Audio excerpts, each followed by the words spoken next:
Assalamualaikum.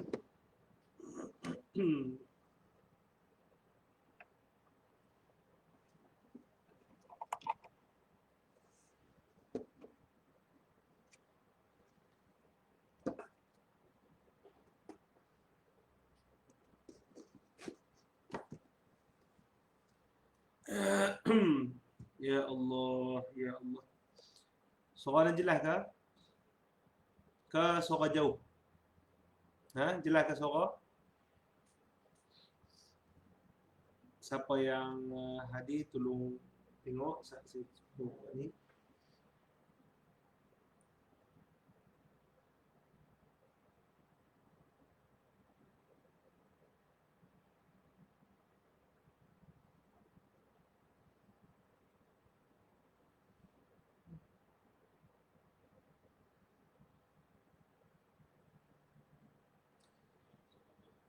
Ya Allah. Boleh sekarang ni? Dengar ke? Ya Salim. Ya Karim.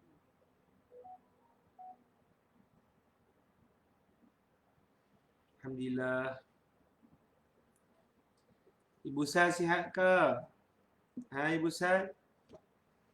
Alhamdulillah sihat semua.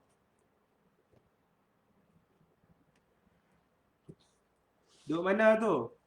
Ha? Cik Sal duduk mana? Ha?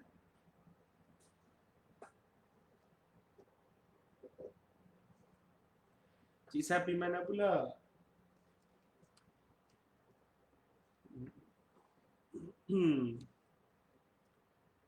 Tak silap saya bab amar makruf nahi munkar. Bab amar makruf nahi munkar. Itu tempat kita berhenti.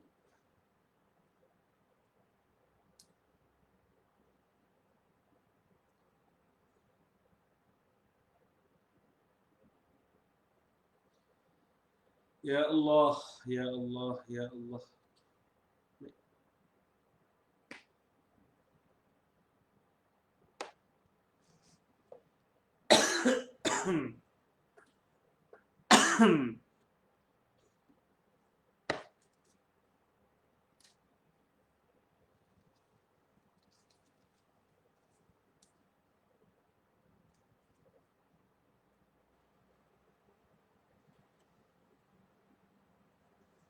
Lima minit kita mula insya-Allah. Sini.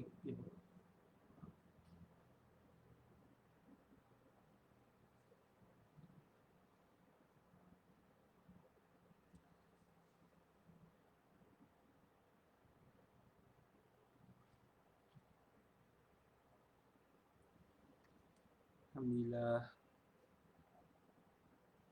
Baru balik faham insya-Allah.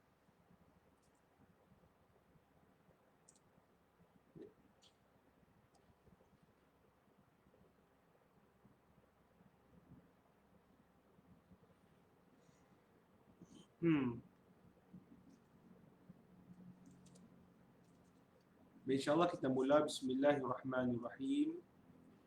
Kita buka majlis kita dengan kita hadirkan Fatihah kepada Rasulullah sallallahu alaihi wasallam dan kepada Maulana Al-Imam An-Nawawi radhiyallahu taala anhu dan kepada Maulana Syekh Ali Jumaah radhiyallahu taala anhu dan sekalian para ulia, para ulama dan sekalian kaum muslimin dan muslimat. Bismillahi lahumul Fatihah.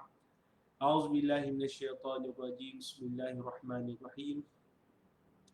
Alhamdulillahi Rabbil Alamin Ar-Rahmanir Rahim Maliki Yawmiddin Iyyaka na'budu wa iyyaka nasta'in Ihdinas siratal mustaqim Siratal ladzina an'amta 'alaihim ghairil maghdubi 'alaihim waladdallin. Amin. Bismillahirrahmanirrahim. Alhamdulillahi Rabbil Alamin Wassalatu wassalamu ala sayyidil mursalin وعلى آله وصحبه أجمعين. ربنا اشرح لنا صدورنا ويسر لنا أمورنا واحلل عقدة من ألسنتنا يفقهوا أقوالنا. اللهم فقهنا في الدين وعلمنا تأويل واهدنا إلى صراطك المستقيم. Wa sallallahumma ala sayyidina Muhammad عبدك ونبيك ورسولك النبي الأمي وعلى آله وصحبه وسلم وبعد. السلام عليكم ورحمة الله تعالى وبركاته. Ahlan wa sahlan wa marhaban bikum kepada pengajian kuliah duha kita yang kita mula semula setelah lebih kurang 2 ke 3 minggu tidak kita bertemu, dan kita akan menyambung pengajian daripada membacakan kitab Riyadhus Salihin min kalami Sayyidil Mursalin karya Maulana Al-Imam An-Nawawi radhiyallahu ta'ala anhu, wafat pada tahun 676 Hijrah. Dan kita berhenti pada bab yang menyatakan berkenaan dengan menganjurkan kebaikan dan mencegah kemungkaran. Dalam bahasa Arabnya amar ma'ruf nahi munkar. Amar ma'ruf nahi munkar. Itu dipanggil apa? Dipanggil bahasa Arab daripada tajuk ini.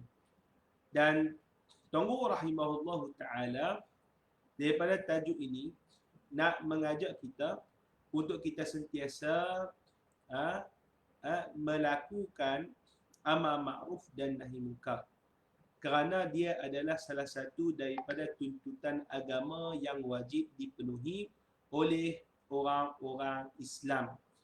Dan di sana ada kelebihan bagi orang yang melakukan sedemikian. Bahkan bagi mereka yang tidak melakukan sedemikian, dinyatakan ancaman yang berat oleh Rasulullah sallallahu alaihi wasallam. Dan kita berhenti pada hadis yang kedua daripada bab ini. Dia kita baca. Qala al-musannifu rahimahullah wa nafa'ana bihi wa bi'ulumihi wa bi'ulumi masyayikhina wa bi'ulumikum fid darain amin. Qala an ibn Mas'ud radhiyallahu ta'ala anhu anna Rasulullah sallallahu alaihi wasallam qala ma min nabiyyin بعثه الله في أمة قبلي إلا كان له من أمته حواريون وأصحاب يأخذون بسنته ويقتدون بأمره ثم إنهم تخلفوا من بعدهم خلوف يقولون ما لا يفعلون ويفعلون ما لا يؤمرون فمن جاهدهم بيده فهو مؤمن ومن جاهدهم بقلبه فهو مؤمن ومن جاهدهم بلسانه فهو مؤمن وليس وراء ذلك من الإيمان حبة خردل. رواه مسلم. Dari Ibnu Mas'ud radhiyallahu ta'ala anhu bahwasanya Rasulullah sallallahu alaihi wasallam bersabda, tiada seorang Nabi yang diutus sebelumku, melainkan mempunyai sahabat-sahabat yang setia, yang mengikuti benar-benar tuntutan ajarannya. Kemudian timbul di belakang mereka keturunan yang hanya banyak bicara dan tidak suka berbuat, dan mengerjakan apa-apa yang tidak diperintahkan. Maka sesiapa yang memerangi mereka dengan kekuatan tangannya, ia mukmin. Dan sesiapa yang menentang mereka dengan lidahnya, juga mukmin. Dan siapa yang membenci mereka dengan hatinya, ia pun mukmin. Selain dari itu, tidak ada lagi iman, walau seberat biji sawi. Riwayat Muslim. Baik. Musannif rahimahullah ta'ala anhu menyatakan daripada hadis Ibnu Mas'ud radhiyallahu ta'ala anhu. Telah kita nyatakan kepada ibu dan ayah yang dirahmati oleh Allah Subhanahu wa ta'ala, Ibnu Mas'ud itu namanya Abdullah. Cuma orang Arab ini apabila ramai yang bernama Abdullah, dia panggil Ibnu Mas'ud. Senang sebab nak bezakan dengan Abdullah yang lain. Dan kemudian Ibnu Mas'ud radhiyallahu ta'ala anhu ini, kita telah nyatakan antara kelebihan beliau di sisi Rasulullah sallallahu alaihi wasallam, bahawa Rasulullah sallallahu alaihi wasallam memuji beliau dengan banyak pujian. Antaranya adalah Ibnu Mas'ud itu adalah apa? Adalah batang kakinya adalah lebih berat daripada gunung Uhud. Maksudnya apa? Lebih besar kemuliaannya berbanding gunung Uhud. Itu yang disebutkan daripada hadis-hadis yang insya-Allah kita akan nyatakan di akhir kitab ini daripada kemuliaan para sahabat Nabi sallallahu alaihi wasallam. Dan Ibnu Mas'ud katanya itu meriwayatkan daripada Rasulullah sallallahu alaihi wasallam, tiada seorang nabi yang diutus sebelumku melainkan mempunyai sahabat-sahabat yang setia. Dia dalam syarah menyebutkan, maksudnya dalam ayat ini dia kata tak ada seorang nabi pun, maknanya semua nabi, melainkan ada bersama mereka hawariyun. Hawariyun ni apa? Hawariyun diterjemah di sini disebut sebagai apa? Sahabat setia. Jadi asal kata hawariyun adalah apa? Adalah membawa makna yang terpilih daripada yang terpilih. Ataupun yang suci daripada segala yang kita panggil apa? Yang kotor. Suci daripada segala yang kotor ataupun suci daripada segala keaiban. Jadi kiranya golongan hawariyun adalah golongan yang dipilih oleh Allah Subhanahu wa taala untuk berkhidmat kepada para nabi. Para nabi. Baik.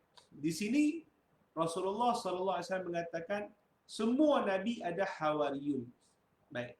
Dan disebutkan oleh syarih iaitu Imam Ibn Illan bahwasanya makna semua itu adalah kebanyakan.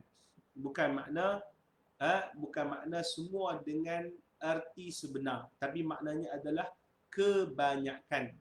Jadi ada saja nabi yang kita kata diutuskan tanpa pengikut. Maknanya nabi itu Allah Subhanahu wa taala utuskan dan mentakdirkan kepada nabi itu tak ada pengikut yang mengikut dia. Tu dia.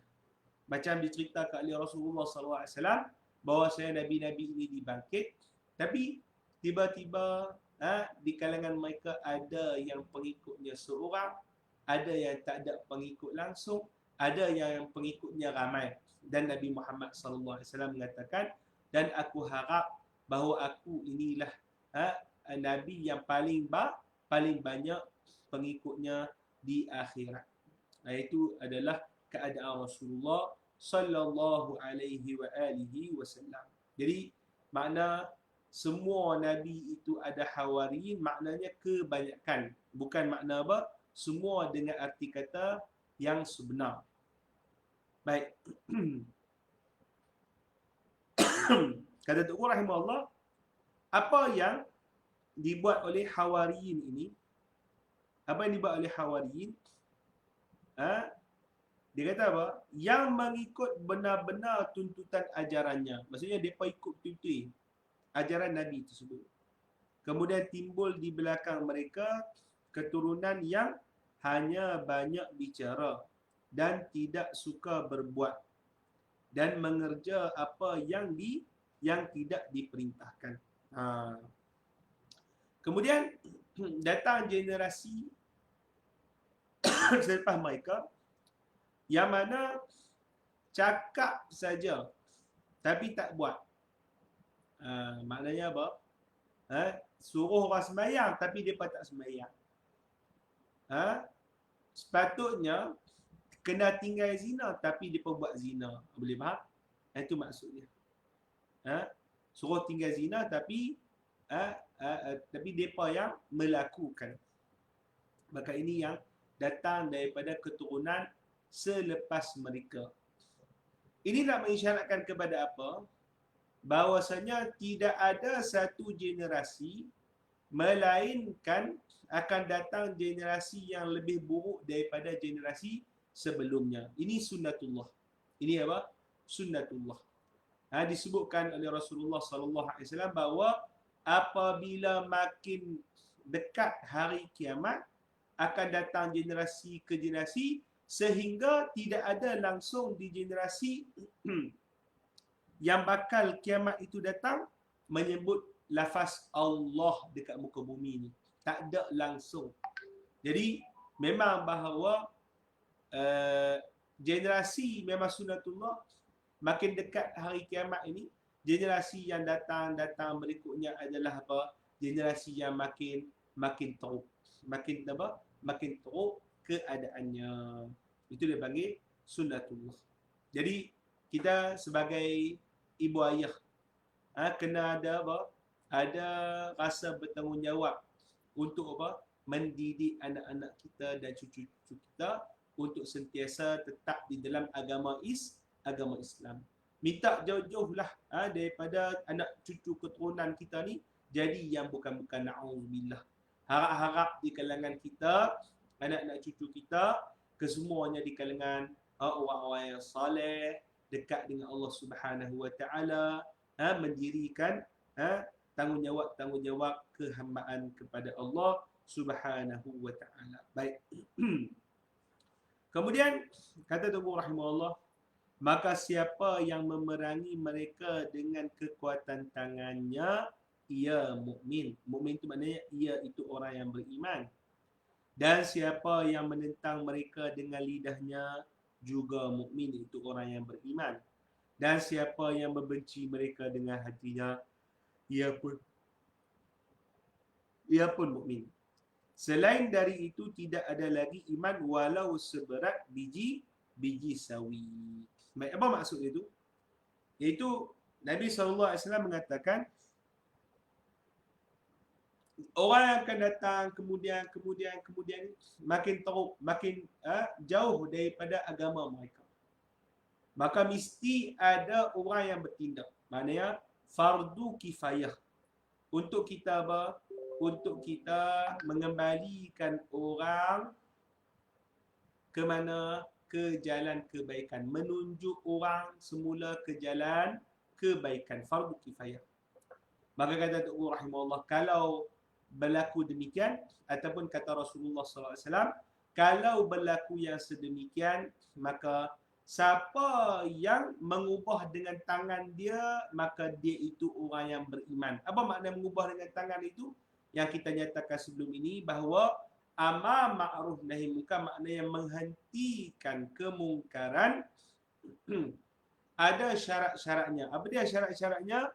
Iaitu apabila yang kemungkaran itu sabit secara ijma'. Apa makna sabit secara ijma'? Contohnya zina.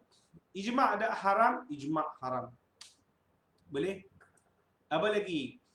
Mencuri. Ijma' ada haram, ijma' haram. Boleh? Makan ikan keli. Haram ke halal? Tu dia. Setengah ulama kata haram, setengah ulama kata apa? Kata halal. Jadi kalau benda itu berkaitan dengan khilaf, maka kita tidaklah wajib untuk menegah kemungkaran tersebut adalah khilaf. Kerana dia ada apa? Khilaf. Adapun yang wajib untuk mengubahnya adalah apa? Adalah yang ijma', keharamannya. Okey, yang kedua, kita lihat pula. Apa dia yang kedua? Yang pertama ijma'. Hukumnya demikian. Yang kedua adalah mesti apabila dia mengubah itu tidak membawa kepada kerosakan ataupun kemungkaran yang lebih dahsyat. Mesti apabila dia nak mengubah itu tidak membawa kepada kemungkaran yang lebih apa? Yang lebih dahsyat. Maka contohlah contoh. Kalau seperti kita nak menegur pemerintah yang zalim, asalnya dia tadi dia apa? Dia duk kurung saja, penjara saja orang-orang yang solat. Boleh? Tapi bila kita tegur, nanti dia akan bawa kepada bunuh orang tadi. Maka pada ketika itu, afdal adalah apa? Kita tidak menegur. Maksudnya apa dia? Bukan afdal. Pada ketika itu, kewajipan untuk menegur sudah apa? Sudah gugur. Kewajipan untuk kita menegur amar ma'ruf nahi munkar sudah apa? Sudah gugur. Boleh faham? Jadi di sana ada dua syarat untuk mengubah kemungkaran tersebut. Maka kalau cukup dua syarat ni barulah wajib. Kalau tak cukup maka tak wajib. Apa dia? Kemungkaran itu adalah perkara yang diijma'kan oleh ulama sebagai benda yang mungkar. Yang kedua adalah janganlah dengan dia ubah kemungkaran tersebut membawa kepada kemungkaran yang lebih besar. Maka jikalau salah satu syarat itu tidak ada, maka gugurlah kewajipan mengubah kemungkaran tersebut dengan tangan. Boleh? Begitulah juga berkenaan dengan mengubah dengan lisan. Maksudnya kita menegur dia dengan lisan. Maka sama syaratnya yang sedemikian. Tapi yang last sekali disebutkan oleh Rasulullah sallallahu alaihi wasallam, kalau dia tidak mampu juga dengan arti kata demikian, maknanya apa? Jikalau dia ubah dengan tangan ataupun dia tegur dengan lisan, akan bawa kemudaratan ataupun kemungkaran yang lebih dahsyat, maka pada ketika itu kata Nabi sallallahu alaihi wasallam, ubahlah dengan hati. Ubahlah dengan apa? Dengan hati. Maka orang yang sedemikian ingkar dengan hati, tak redha dengan kemungkaran tersebut, maka dia masih dikira sebagai orang yang beriman. Boleh faham? Jadi sekurang-kurang kita adalah jangan sesekali untuk kita redha dengan kemungkaran. Boleh? Nah, itu dia panggil apa dia? Makna hadis yang disebutkan tadi.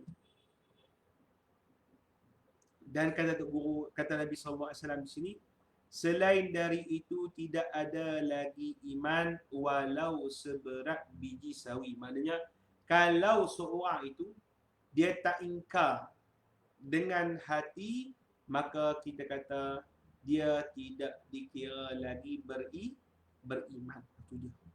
Jadi ingkar dengan hati ni adalah sekurang-kurang alamat iman masih ada dalam hati.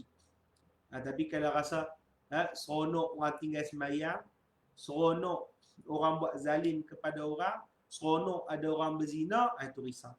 Itu adalah apa? Benda yang sangat-sangat merisaukan. Habis hadis yang kedua. Kita masuk hadis yang ketiga.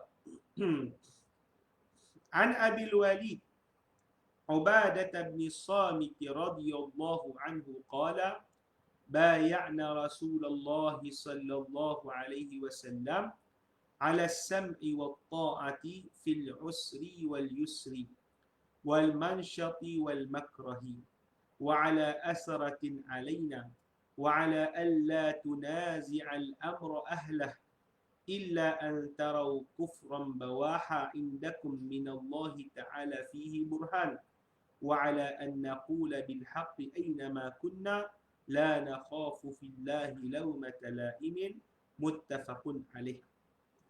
Dari Abu Walid iaitu Ubadah bin Samit radhiyallahu taala anhu katanya, kami berbai'ah kepada Rasulullah sallallahu alaihi wasallam atas setia mendengar dan taat dalam suka atau mudah dan ringan atau berat, bahkan atas perebutan kekuasaan terhadap kami, dan sesekali tidak menentang pemerintahan dari yang berhak kecuali jika terlihat pelanggaran berdasarkan yang terang-terang dengan bukti berdasarkan kitab Allah, dan berkata benar di mana kami berada, tidak takut dalam membela agama Allah dari cemoohan siapapun.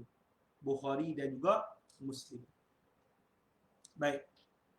Abul Walid Ubadah bin Samit ni siapa? Saya bacakan kepada ibu ayah biodata beliau. An Abil Walid Ubadah bin Samit bin Qais bin Asram bin Fihr bin Sa'labah bin Ghun bin Salim bin Auf bin Umar bin Khazraj Al-Ansari Al-Khazraji. Ini dia punya nasab keturunan dia. Nasab keturunan dia adalah apa? Daripada suku Khazraj. Dan dia itu adalah Ansar. Sebahagian daripada golongan Ansar. Baik. Ubadah bin Samit ini disebut syahida Aqabata al-ula. Dia telah menyaksikan perjanjian Aqabah yang pertama dan kedua bersama dengan Nabi sallallahu alaihi wasallam dan menyaksikan peperangan Badar, Uhud, Khandaq, Bai'ah Ridwan dan sekalian peperangan. Itu dia. Jadi kiranya Ubadah bin Samit adalah orang antara orang yang pertama di kalangan ahli Madinah yang memeluk Islam. Yang memeluk apa? Yang memeluk Islam. Dia ikut perjanjian Aqabah pertama, perjanjian Aqabah kedua. Semua perang dia ikut dengan Nabi sallallahu alaihi wasallam ni, bukan apa? Sahabat yang biasa ni. Wa kana naqiban ala qawafil Bani Auf bin Khazraj. Dan dia itu adalah naqib. Itu ketua bagi qawafil, kafilah Auf bin Khazraj. Wa akha Rasulullah sallallahu alaihi wasallam bainahu wa bain Abi Marsad Al-Ghanawi. Nabi sallallahu alaihi wasallam telah mempersedarakan di antaranya dengan Abil Marsad Al-Ghanawi. Dan Nabi sallallahu alaihi wasallam telah menjadikan dia sebagai amil. Amil bagi zakat. Amil bagi apa? Zakat. Jadi dia kerja sebagai amil apa? Amil zakat bagi Nabi sallallahu alaihi wasallam. Dan adalah dia juga orang yang mengajarkan ahli sufah Al-Quran. Itu dia. Tok guru apa? Ahli sufah siapa dia? Ubadah bin Samit. Kan kita sebut ahli sufah ni adalah orang yang tak ada tempat tinggal, duduk di mana? Di belakang Masjid Nabawi. Antaranya siapa? Abi Hurairah. Dan di kalangan mereka itu penuntut-penuntut ilmu kebanyakannya, datang menuntut ilmu dengan Rasulullah sallallahu alaihi wasallam. Maka siapa antara yang bertugas mengajar Al-Quran kepada mereka adalah Ubadah bin Samit. Jadi kiranya orang yang alim beliau. Maka apabila dibuka kota Syam, Sayyidina Umar telah mengantarkan Sayyidina Muaz dan Abu Darda untuk mengajarkan Al-Quran kepada mereka di Syam. Boleh? Baik. Maka Ubadah, Syam ni negeri besar. Syam ni negeri besar. Syria. Daripada bumi Syam ni negeri besar. Boleh? Maka Ubadah bin Samit duduk di Hims. Muaz duduk di Palestin. Abu Darda di Damsyik. Boleh? Hims. Kemudian berpindahlah Ubadah ke Palestin. Kemudian berpindahlah apa? Ubadah kepada Palestin. Kerana dia duduk di Palestin. Dan dia telah meriwayatkan daripada Rasulullah sallallahu alaihi wasallam 181 hadis. Berapa? 181 hadis. Baik. Kata Imam Auza'i, orang yang pertama menjadi qadi di Palestin adalah Ubadah. Jadi Ubadah ni dia adalah qadi pertama bagi ahli Palestin.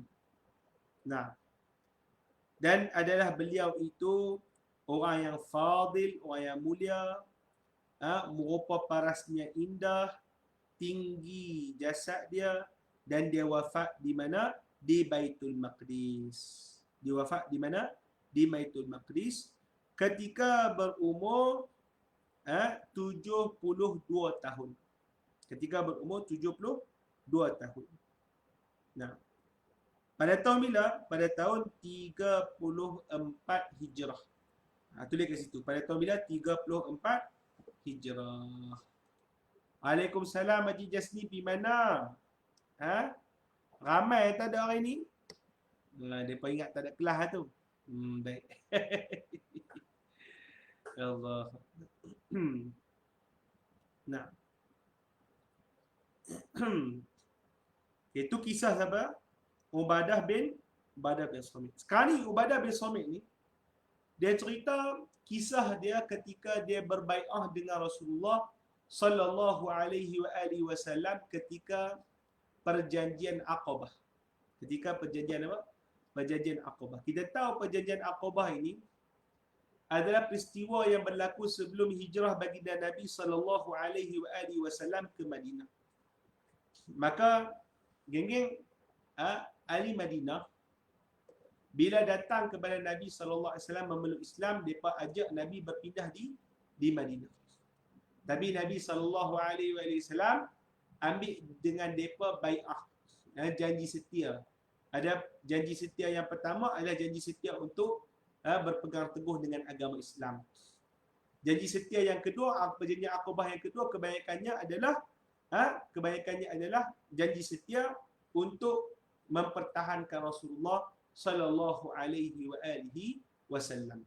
Itu dipanggil perjanjian Aqabah yang kedua. Sekarang ni Ubadah dia cerita perjanjian dia dengan Nabi sallallahu alaihi wasallam ketika perjanjian Aqabah. Apa dia cerita? Dia kata apa itu? Aku telah berbai'ah, berjanji setia dengan Nabi sallallahu alaihi wasallam ala sam'i wa ta'ah. Iaitu ala sam'i wa ta'ah. Apa makna ala sam'i wa ta'ah? Untuk dengar dan taat.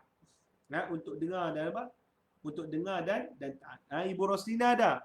Alhamdulillah ada. Ibu Roslina ada. Yang aku tak ada tadi. Untuk dengar dan taat. Apa dengar taat? Setialah kepada pemimpin. Setia kepada pemimpin. Dalam suka atau susah. Dalam apa? Susah atau senang lah maksud itu. Dalam susah ataupun senang.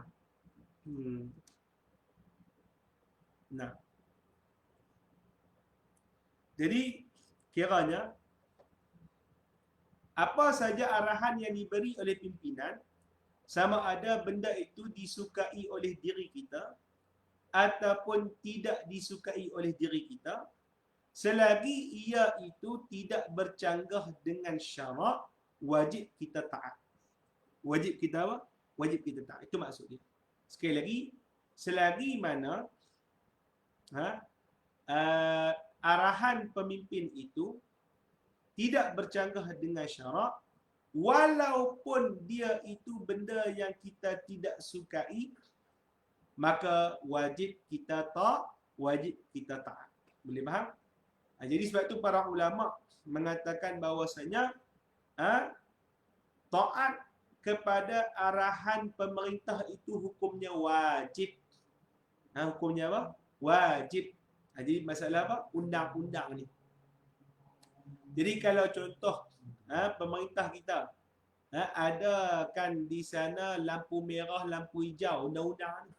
Boleh? Kita tak geram dalam lampu merah ni. Kita nak buat kereta straight direct, kacau lampu merah. Boleh? Maka kita kata walaupun kita tak suka, wajib kita taat. Bila lampu merah kena berhenti. Bila lampu hijau kena apa? Kena jalan. Maka itu dipanggil undang-undang. Zaman lah ni dipanggil apa? Undang-undang. Boleh? Itu dipanggil makna kata sama' wa ta'ah. Dengar dan taat. Bahkan atas perebutan kekuasaan terhadap kami. Itu dia. Bahkan dilebihkan. Perebutan kuasa itu bukan perebutan kuasa saja. Bahkan ketika dilebihkan ke atas kami. Apa dah dilebihkan ke atas kami itu maknanya Rasulullah SAW ataupun pemimpin lebihkan orang lain berbanding Ansar. Sekali lagi, apa maksud dia tu? Dia terjemah kalimat atharah. Maknanya Rasulullah SAW lebihkan orang lain berbanding apa? Berbanding Ansar. Maka Rasulullah SAW dah isyaratkan dah di sini. Pada satu hari nanti kalian akan apa? Dilebihkan orang lain berbanding kalian. Jadi macam mana? Wajib kita taat. Jangan kita lawan pimpinan lagi. Tak. Wajib kita taat. Itu dia. Itu kata Rasulullah SAW. Dan perkara ni berlaku ketika mana peperangan Hunain. Harta berjuta-juta. Tapi Rasulullah SAW tak bagi sesin pun pada golongan Ansar. Bagi semua kepada geng-geng mu'allafah qulubihim. Iaitu apa? Bagi kepada golongan-golongan yang apa? Baru memeluk Islam, geng-geng mu'allaf. Supaya apa? Hati mereka jinak dengan Islam. Mula-mula Ansar marah. Tetapi lepas mereka berjumpa dengan Rasulullah sallallahu alaihi wasallam, maka redha dengan Rasulullah sallallahu alaihi wasallam.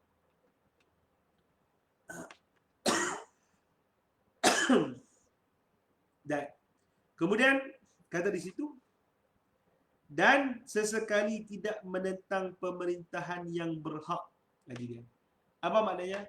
Iaitu jangan kita rebut kuasa daripada orang yang berhak, itu maksud dia.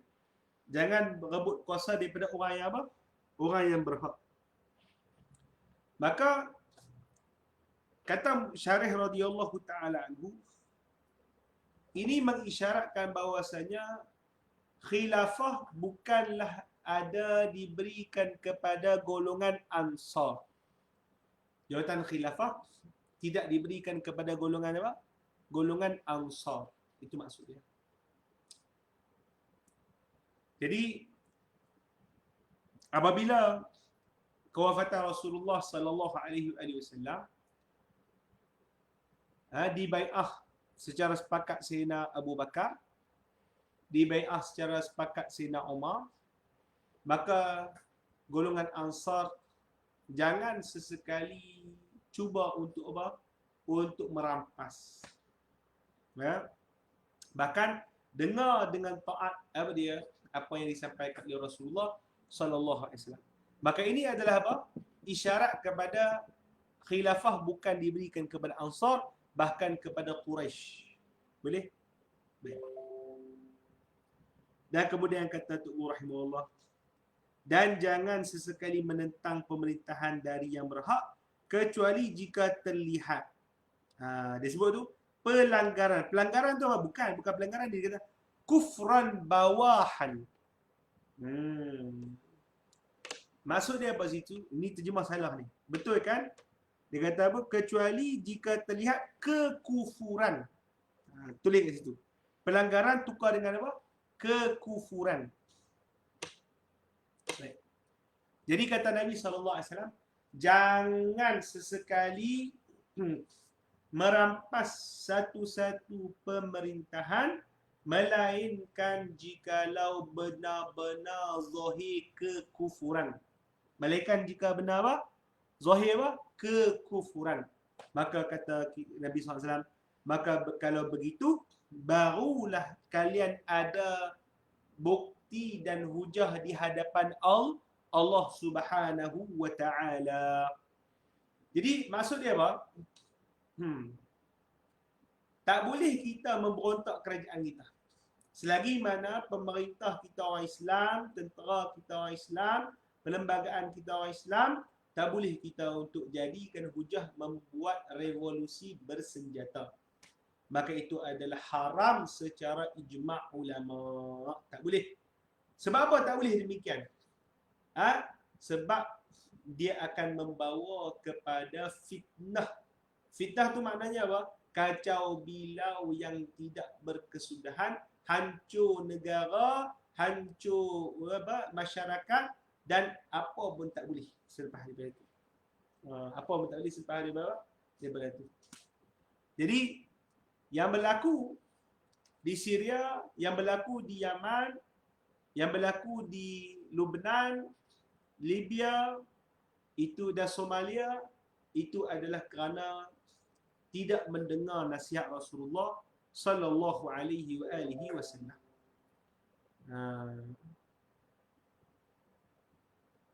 Dia tak dengar nasihat Rasulullah sallallahu alaihi wasallam.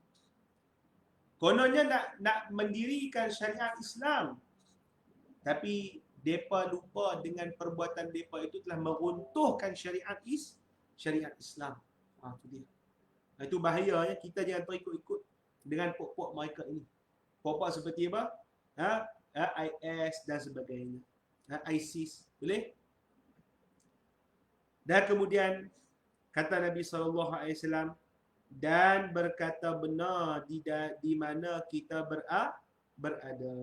Berkata benar di mana kita berada. Tidak takut dalam membela agama Allah dari cumuhan sesiapa pun. Ini poin yang disebut di akhir inilah berkaitan dengan tajuk. Iaitu apa? Iaitu bahawasanya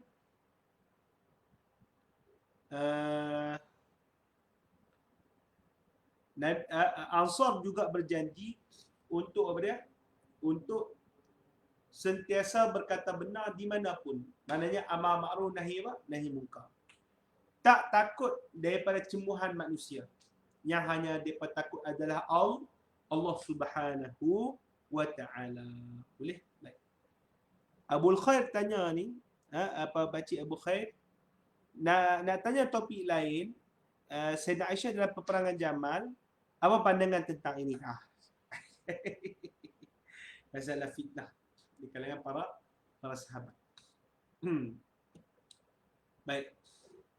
Isu berkenaan dengan Siti Aisyah radhiyallahu taala anha dalam peperangan Jamal adalah Siti Aisyah radhiyallahu taala anha kita kata berijtihad. Untuk apa? Untuk mendamaikan di antara kaum muslimin. Kaum muslimin pada ketika itu berlaku fitnah dengan ada golongan pemberontak yang sudah membunuh Sayyidina Uthman. Maka ada di kalangan kaum muslimin yang nak menuntut darah Sayyidina Uthman, dan ada di kalangan mereka nak supaya dikukuhkan dulu pentadbiran, itulah Sayyidina Ali karamallahu wajhah wa radhiyallahu ta'ala anhu. Nak kukuhkan dulu pentadbiran. Dan memang Sayyidina Ali dalam masalah ni Sayyidina Ali betul. Ijtihad Sayyidina Aisyah salah radhiyallahu ta'ala anha. Ijtihad Sayyidina Muawiyah salah.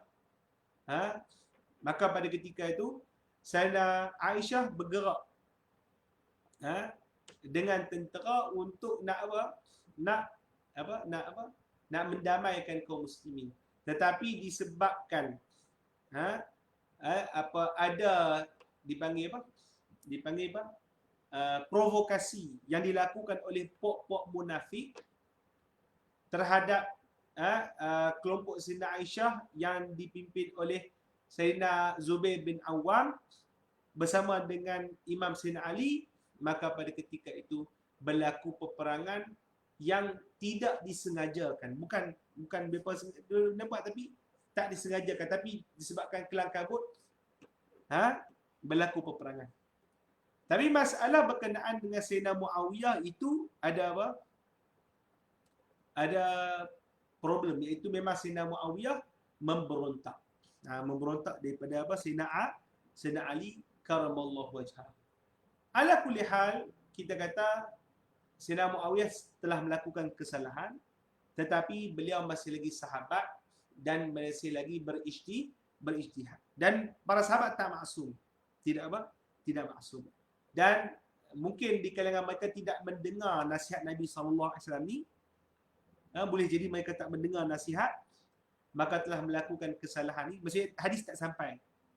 Tetapi apabila hadis dah sampai kepada golongan tabi'in dan jadi masyhur, maka tidak ada lagi dipanggil keuzuran diberikan kepada orang yang melakukan pemberontakan terhadap pemimpin yang sah. Boleh, itu ulasan saya sedikitlah berkenaan dengan masalah ini. Pakcik Abu Khair, okey? Faham pakcik? Nah. Boleh faham Baik, itu dipanggil berkenaan dengan hadis yang ketiga. Baik. Hadis yang keempat, An-Nu'man bin Bashir radhiyallahu taala anhuma anin Nabi sallallahu alaihi wasallam qala masalul qa'imi fi hududillah wal waqi'u fiha kamisli qaumin istahamu ala safinatin. Wallahu taala alam. Dan kita berhenti di sini saja dulu. InsyaAllah kita sambung pada minggu hadapan. Hadis yang ke berapa? Yang keempat ini insya-Allah taala. Okay, ada apa soalan cakap ni? Mungkin ada soalan-soalan yang panas-panas ke?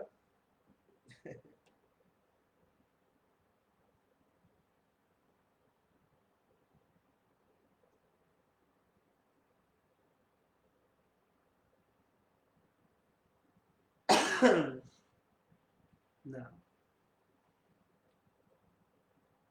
Ya Allah, ya Allah.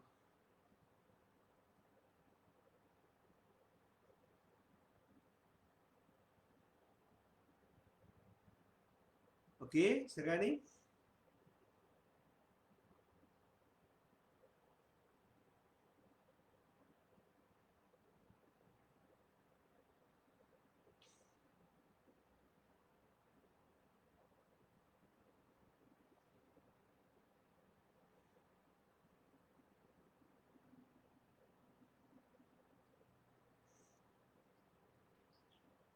semua okey? Ada soalan tak nak? Baik.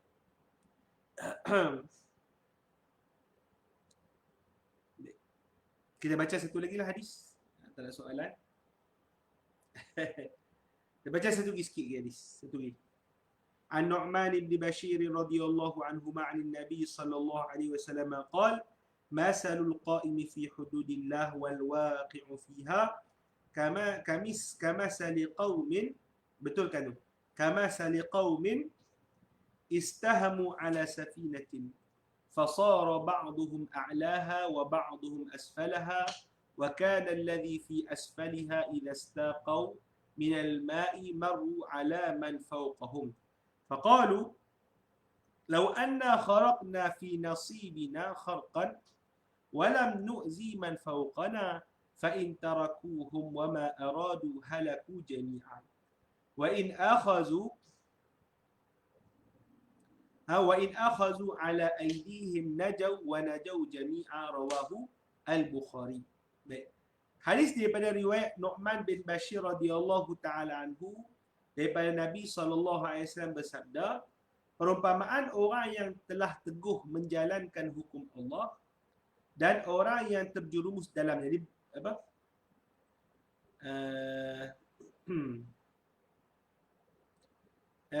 Ni kena betulkan ni. Perumpamaan orang yang bukan teguh menjalankan hukum Allah ni. Orang yang melaksanakan amar ma'ruf nahi munkar. Jadi perumpamaan orang yang menjalankan amar ma'ruf nahi munkar dan orang yang terjemus ke dalam kemungkaran bagaikan satu kaum yang membahagi tempat dalam perahu, dalam kapal lah. Ada sebahagian di atas dan sebahagian di bawah. Sedang bahagian bawah jika memerlukan air harus naik ke atas, yang sudah tentu mengganggu pada yang bahagian atas. Maka mereka berkata, lebih baik kami melubangi sahaja di bahagian kami ini, supaya tidak mengganggu pada orang-orang yang di atas. Maka jika yang demikian ini itu dibiarkan oleh orang-orang di atas, pasti binasa semua isi perahu itu.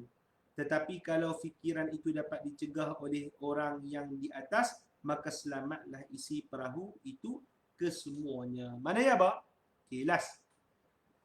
Nabi umpamakan orang yang amar ma'ruf nahi munkar dengan orang yang terjemus dalam kemungkaran seperti orang yang berada dalam kapal. Ada kapal di atas, ada kapal bahagian di bawah. Orang yang berada di bawah tu, dia nak ambil ayak, dia kena pergi naik atas. Jadi dia fikir, Kalau naik atas lagi, takut kacau pula orang yang berada di atas. Jadi baik dia tebuk kapal daripada bawah, dapat ayak direct daripada bawah. Tak kacau orang di atas. Maka pada ketika itu,